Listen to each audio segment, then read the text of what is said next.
My name is Natalie Kane. I'm a special investigations officer for the Department of Defense. And 3 years ago, I arrested a retired general in the middle of a military healthcare conference. He also happens to be my father. It wasn't a spur-of-the-moment decision. It was the result of a 12-month investigation into a multi-million-dollar fraud scheme exploiting wounded soldiers and misusing PTSD rehabilitation funds. The scheme was built on silence, reputation, and the assumption that no one in uniform would ever turn against their own. But I did. You might be wondering how a soldier ends up taking down a decorated general, especially when he's your own blood. To understand that, you have to understand what it's like to grow up in a family where honor isn't just expected, it's demanded. My father served 36 years in the Army, rose to the rank of 2-star general, and treated our dinner table like a command center. My mother worked in Veterans Affairs. My older brother, a military doctor. I was supposed to follow, obey, and stay in line. But I broke that line the moment I chose to speak up. I didn't do it for revenge or to make a point. I did it because I couldn't live with what I'd uncovered. The files, the false claims, the bodies. The men and women who trusted the system to heal them and were instead buried under it. The morning I walked into that ballroom with my badge around my neck and a warrant in my hand, my father was shaking hands with a senator. He didn't see me at first. He was laughing, toasting. A slideshow of wounded warriors played behind him on a massive screen while catered servers walked by with champagne. I stepped forward and called his name. When he turned, something in his eyes shifted. Maybe he knew, right then. I didn't flinch when I read him his rights. I didn't stutter, didn't shake. That moment wasn't about our history or our bloodline. It was about every soldier who deserved better and never got it. And it was about finally doing what I'd spent a lifetime preparing for, even if no one ever expected me to be the one to do it. Because sometimes, justice doesn't salute. It steps forward, and it speaks. I enlisted when I was 22. I'd grown up around medals and rank insignias, stories about discipline and sacrifice. My father called it continuing the legacy. He shook my hand at my swearing, in ceremony like I was just another soldier, not his daughter. My first deployment was to Afghanistan. Logistics and field coordination. Nothing glamorous, nothing heroic. Just heat, tension, and the constant buzz of unpredictability. One morning, our convoy hit an IED on the return from a delivery outside Kandahar. I survived with only a concussion. Physically, at least. The panic attacks started weeks later. Out of nowhere. Like a switch flipping inside me. I'd hear tires screech or doors slam, and I'd be right back in that Humvee, sweating, shaking, hearing the ringing, smelling burnt metal and blood. I didn't tell anyone for months. You don't show weakness in the military, especially not if you're the only woman on your team. Eventually, I collapsed during a morning briefing. Couldn't breathe, couldn't speak. They medevaced me out, diagnosed me with PTSD, and put me on administrative hold. That was the beginning of what my family would later call my breakdown. They didn't say it to my face. Not at first. But I heard the tone in their voices when I called home. The hesitation, the quiet judgment. My brother, David, visited me once at the base hospital. He brought protein bars and a fitness magazine, told me maybe it was time to rethink the whole Army thing. Said maybe the military wasn't a great fit for people like me. I knew what he meant.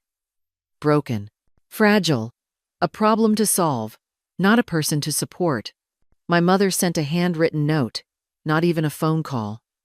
She wrote that she hoped I found peace and healing, but that maybe the Army wasn't worth sacrificing my health. My father didn't write at all. When I got back stateside, he asked me one question. Did you embarrass yourself? That was it. Not, are you okay? Not, I'm glad you're home. Just that. After that, I stopped trying to explain. Stopped talking about the nightmares, the guilt, the shame of having to walk away. I went through the motions of recovery in silence. Therapy, medication, exercises to retrain my nervous system, breathing techniques I practiced in the dark, alone, counting each inhale like it might fix something inside me. They all moved on. David got promoted. My dad gave speeches at veterans events. My mom volunteered at a military family center. I stayed quiet and off the radar, like I'd been temporarily erased from the family narrative. They never said I was a disgrace. They didn't have to. I could feel it every time I walked into a room and someone changed the subject. I remember one dinner where my father introduced David as Dr. Kane serving our heroes. When he got to me, he said, "Natalie's figuring things out." Like I was still broken, still temporary, still not quite enough. What they never saw was how hard I was working to come back. How many nights I spent fighting through the fog. How many times have I pushed through panic to show up anyway? They never asked what it took to just survive those first few years, so I stopped trying to prove anything to them. I realized that if I was going to wear the uniform again, it had to be on my own terms. Not for them. Not for legacy. For me. And maybe, one day, for the people who never got the chance to come back at all.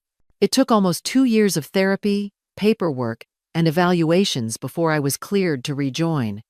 But I didn't come back as a soldier on the ground. I returned as an internal investigator for the Army Inspector General's office. It was quieter work, more administrative on the surface. But underneath, it was about uncovering what no one wanted to talk about. That part suited me just fine. My job was to review compliance, dig into whistleblower tips, and follow up on unusual patterns in military contracts. Most days were dull, but about 8 months in, I was assigned to a case involving a series of incidents at PTSD rehabilitation centers funded by the Department of Defense. The language in the reports felt sanitized. Words like non-compliance, unexpected loss of patient, and program review pending. It didn't sit right. I requested the original case files and medical records. At first, the paperwork was incomplete. Pages missing, names blacked out, signatures that didn't match. I flagged it, requested full documentation. The resistance was subtle but constant. Delays. Redirects. Emails that went unanswered for days. That only made me dig deeper. What I found didn't make sense. These were soldiers admitted for trauma recovery, often after multiple deployments. Many were young, early 30s, some younger, and yet the mortality rate was far higher than the national average for veterans in similar programs. Too many deaths. Too many accidents that looked like overdoses, but were marked as heart failure or natural causes. The more I read, the worse it looked. Some centers had altered intake records. Toxicology results were buried. Grieving families were sent generic condolence letters with no real explanations. I couldn't ignore it. Something was broken, not just in the system, but in how that system was being protected. I started tracing the contracts. Who funded these centers? Who owned them? Who signed off on their expansions? That's when I noticed the same 3 names showing up on every document. Shell companies tucked inside one another. Budgets are getting funneled into veteran outreach initiatives that barely exist. And the people approving them all seem to have ties back to one place: the Pentagon. At first, I thought it was just a clerical loop. Big agencies are messy, but the patterns were too clean, too intentional. And they all pointed to a funding pipeline that was being quietly fed through back channels. I knew what it meant. Someone high up was keeping this alive on purpose. Someone was getting rich while soldiers were dying in silence. I couldn't prove it. Not yet. But I had enough to feel the hair rise on the back of my neck. It was bigger than just bad paperwork or one corrupt clinic. It was organized. It was protected. And I had a feeling that if I kept pulling at the threads, I'd find a name I knew, maybe more than one. The first case didn't set off alarms. A 34-year-old Marine, discharged 6 months earlier, was found unresponsive in his room at a PTSD facility in Colorado. The report said, suspected overdose, then quietly ruled it a suicide. standard language, standard paperwork. But his blood panel didn't match the prescription log. That stuck with me. I pulled 5 more cases from the same center, then 10 more from other facilities under the same contractor. The pattern was quiet but consistent. Overdoses with no toxicology, progress notes that stopped days before death. Nurses who'd signed off on charts after their shift had ended. The deeper I looked, the more I realized these weren't isolated mistakes. They were omissions, deliberate ones. I started building a spreadsheet. Dates, names, medications, reported causes of death, toxicology presence, and who signed what. I saw things I shouldn't have seen. Patients listed as improving in therapy on the same day they were found dead. Identical phrases copy-pasted across different case files, like someone was running a template. Then came the suicides. At first glance, it made sense. Combat veterans, long deployments, PTSD. Suicide was tragically common. But something was off. The methods didn't align with their mental health assessments. One soldier had written about getting a new job and reuniting with his kids 2 days before he supposedly hanged himself. The handwriting on the intake forms didn't match his signature. That's when I started making copies. Quietly. Every time a record crossed my desk with gaps too clean, too aligned, I flagged it. I knew what this looked like. I'd seen it overseas. When corruption wears a uniform, it hides behind procedure. Here, it was hiding behind grief. 31 deaths. All within 3 years. All under the care of federally funded PTSD clinics. And every single one of them signed off by the same 3 regional medical directors. It stopped being a coincidence. It stopped being negligence. It started to look like a system built to bury bodies before it buried blame. The audit trail was buried under 5 layers of contractor paperwork, but once I found the first thread, everything started to unravel. The funding for the PTSD clinics came from a discretionary medical infrastructure grant, quietly approved through a Pentagon back-channel committee. The authorizing officer? Retired General Marshall Kane. My father. His signature was on the funding authorization. Multiple times, different clinics, different states, same grant code, same shell company listed as the primary contractor. I checked the corporate registration. The company was in my brother's name. David Kane. Former military doctor. The one who told me I wasn't cut out for the army. The one my father always said was the future of military medicine. I wanted to believe it was a coincidence. That maybe Dad had signed a stack of routine authorizations. That he didn't know where the money ended up. But then I found the emails. One, dated just 6 weeks before the first clinic opened, from my father to a Pentagon procurement officer. Push this through quietly. The optics are clean, and the VA won't dig. Another one, to David.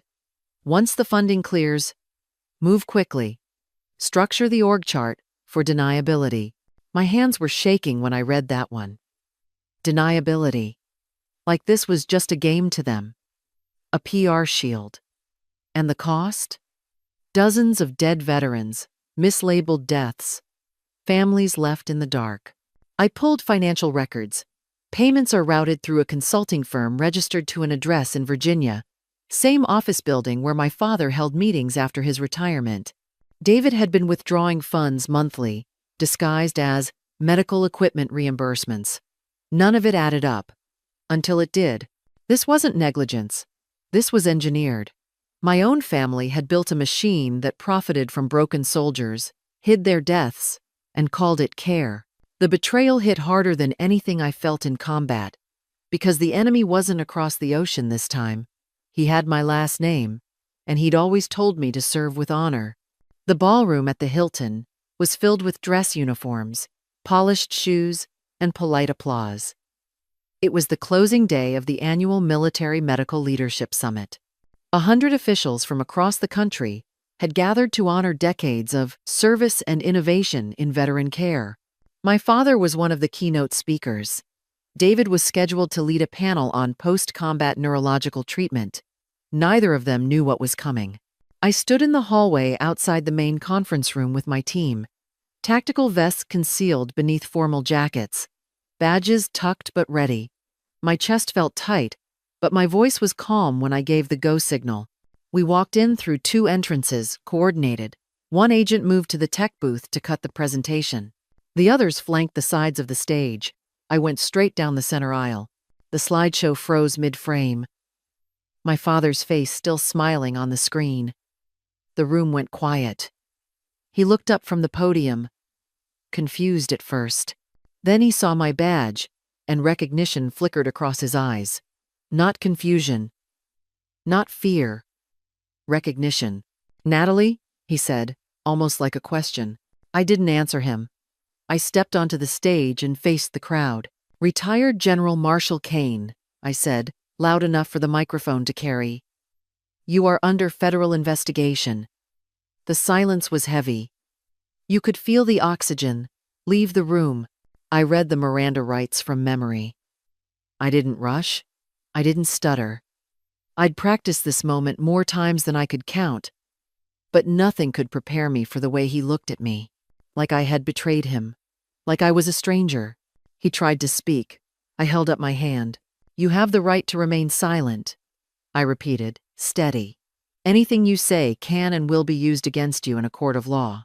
My brother stood frozen at the edge of the stage, his mouth slightly open. His name came next. "Dr. David Kane," I said. "You are also under arrest."